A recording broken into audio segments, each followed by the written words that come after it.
द्वैत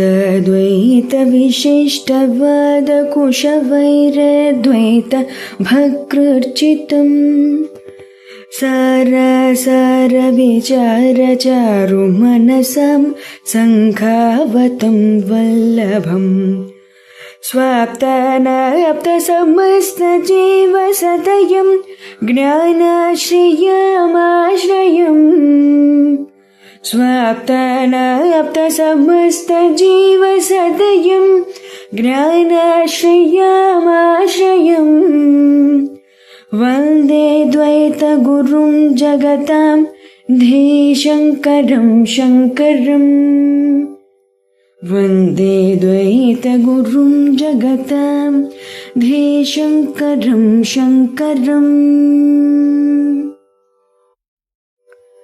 श्रुतिस्मृतिपुराणानाम् आलयं करुणालयं श्रुतिस्मृतिपुराणानाम् आलयं करुणालयं नमामि भगवत्पादशङ्करम् नमामि भगवत्पादशङ्करं लोकशङ्करं लोकशङ्करम्। శ్రీ గురుభ్యో నమః. శ్రీ శ్రవణం ఛానల్కి శ్రోతలందరికీ కూడాను మరొకసారి స్వాగతం. ఈరోజు మనం 231 చెప్పుకోబోతున్నాం అన్నమాట. మృత్కార్యభూతోపి మృదో న భిన్నః కుంభోస్తి సర్వత్ర తు మృత్స్వరూపాత్ న కుంభరూపం పృథగస్తి కుంభః కుతో మృషా కల్పిత నామమాత్రః. శ్లోక ప్రతిపదార్థ తాత్పర్యాన్ని తెలుసుకుందాం. మృత్కార్యభూతోపి మట్టి యొక్క కార్యమైనను, మృదః మట్టి కంటే, భిన్నః వేరైన, కుంభః కుంభము, నాస్తి లేదు, సర్వత్ర తు అంతటను, మృత్స్వరూపాత్ అంటే మట్టి కంటే అభిన్నమగడం వల్ల కుంభరూపం కుంభం యొక్క రూపము, పృథక్ వేరుగా, నాస్తి లేదు, మృషా కల్పిత నామమాత్రః అసత్యముగా కల్పితమగు నామమాత్రముగా గల కుంభః కుంభము, కుతః ఎట్లు వేరుగా ఉంటుంది అంటూ దీని ప్రతిపదార్థం వచ్చింది. దీని భావార్థం ఏమిటి అంటే, కుండ అన్నది మట్టి యొక్క కార్యం అయినప్పటికీ ఆ కుండ అన్నది మట్టి కంటే భిన్నమైనది ఏమీ కాదు. ఆ కుండ కూడా మృత్తిక రూపం కలదే కాబట్టి కుండ అనేది మట్టిలో కల్పితమైనట్టి నామమాత్రముగా ఉండే సత్తు మాత్రమే. కుండకు ప్రత్యేకమైన అస్తిత్వము, సత్ ఎక్కడ ఉంది అంటూ ఇందులో శంకరాచార్యులు వారు ప్రశ్నిస్తూ మనని అర్థం చేసుకోమని చెప్తున్నారన్నమాట. దీన్ని మనం మరింత వివరంగా చూద్దాం. మట్టితో తయారైన కుండ మట్టికి భిన్నమైనది ఏం కాదు కదా. కుండ అంతటా మట్టే ఉంటుంది. కుండ అనే రూపానికి మట్టికి వేరుగా స్వతంత్ర ఉనికి లేదు. కాబట్టి కుండ అనేది కేవలం ఒక పేరు మాత్రమే. వాస్తవానికి అది మట్టే. మనకి ఇప్పటివరకు చెప్పిన 228, 229 శ్లోకాల్లో శంకరాచార్యుల వారు జగత్తు బ్రహ్మే అనే సిద్ధాంతాన్ని చెప్పారు. ఇప్పుడు ఆ సిద్ధాంతాన్ని ఒక సరళమైన ఒక సింపుల్ ఉదాహరణతోటి మన హృదయంలో స్థిరపరుస్తున్నారనమాట. మనం ముందు ఓ కొండను చూద్దాం. దాన్ని తాకినా మట్టి, పగలగొట్టినా మట్టి, పొడి చేసినా మట్టి, కాలం గడిచినా మట్టి. కొండగా ఉన్నప్పుడు కూడా దాని అసలు స్వరూపం మట్టే. అయితే మనం దాన్ని మట్టి కాకుండా కుండ అని ఎందుకు పిలుస్తున్నాం అన్న సందేహం మనకు వస్తుంది. ఇది కేవలం ఒక నామరూపము, పేరు ఆకారము రావడంతో మనం అలా పిలుస్తున్నాం. రూపం మారింది, పేరు మారింది, కానీ పదార్థం మారలేదు. అదేవిధంగా ఈ విశ్వం కూడా బ్రహ్మస్వరూపమే. జీవులు, వస్తువులు, లోకాలు అన్నీ కుండల వంటివే. వాటి ఆధారం, వాటి సారం, వాటి ఉనికి అంతా బ్రహ్మమే.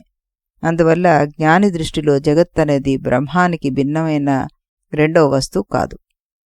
ఈ రకంగా మనం దీన్ని అర్థం చేసుకోవచ్చు. ఉపనిషత్తుల్ని మనం పరిశీలించి చూస్తే ఉద్దాలక మహర్షి బోధకి ప్రత్యక్ష ప్రతిధ్వనిగా ఇది మనకి కనిపిస్తుందన్నమాట. చాంద్రోగ్యంలో మనకి వాచారంభణం వికారో నామధేయం మృత్తికే చైవ సత్యం అంటారు. కుండ, పాత్ర, కలశం మొదలైనవి కేవలం పేర్లు మాత్రమే, నిజంగా ఉన్నది మట్టే అంటారు. ఈ వాక్యాన్ని శంకరాచార్యుల వారు ఇక్కడ దాదాపు అదే భావంతో మనకి ప్రయోగించేశారు. ఉపనిషత్తు చెప్తోంది రూపము వికారము, పేరు కల్పితము, సత్యం మాత్రం మూల పదార్థం అంటూ. అదేవిధంగా జగత్తు నామరూపం, బ్రహ్మే సత్యం అంటూ ఈ శ్లోకం మనకి మళ్ళీ చూపించిందనమాట. మయా తతమిదం సర్వం జగత్ అవ్యక్తం మూర్తినా అంటారు.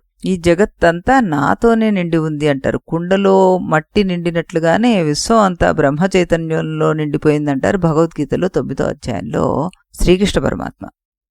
మత్తః పరతరం నా అన్యత్ కించిదస్తి ధనంజయ అంటారు. నాకంటే వేరుగా మరొక సత్యం లేదయ్యా అంటూ చెప్తారు. అది ఈ శ్లోకానికి మనం చక్కటి అనుసంధానం కింద చెప్పవచ్చు. ఎందుకంటే కుండ మట్టి కంటే భిన్నం కానట్లుగా జగత్తు బ్రహ్మానికి భిన్నం కానే కాదు కాబట్టి. మామూలుగా అందరం కూడాను ఇది కుండ, ఇది పాత్ర, ఇది కలశం అని చూస్తాం. జ్ఞాని మాత్రం ఇదంతా కూడాను మట్టితో తయారైందే అనే చూస్తాడు. అజ్ఞాని ఇది నా మనిషి, నా పరాయి మనిషి, మిత్రుడు, శత్రువు అంటూ చూస్తారు. జ్ఞాని మాత్రం అందరిలోనూ ఒకే ప్రకాశిస్తున్నటువంటి ఆత్మను చూస్తాడు అంటూ చెప్పడం జరుగుతుందన్నమాట. 228వ శ్లోకంలో మనకి బ్రహ్మ తప్ప మరొకటి లేదంటే, 29లో అనేకత్వం అజ్ఞానం వల్ల కనిపిస్తుంది అంటే, ఈ 30వ శ్లోకంలో జగత్తు బ్రహ్మానికి ఏం భిన్నం కాదు, కొండ మట్టి కంటే భిన్నం కానట్లే అంటూ ఉదాహరణ ద్వారా చూపించారనమాట.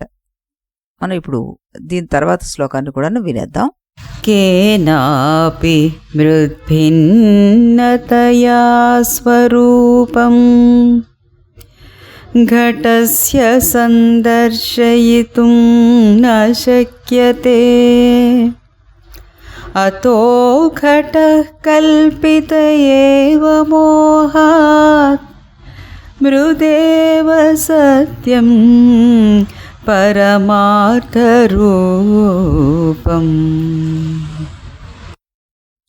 ఇప్పుడు ప్రతిపదార్థాన్ని చూద్దాం మనం.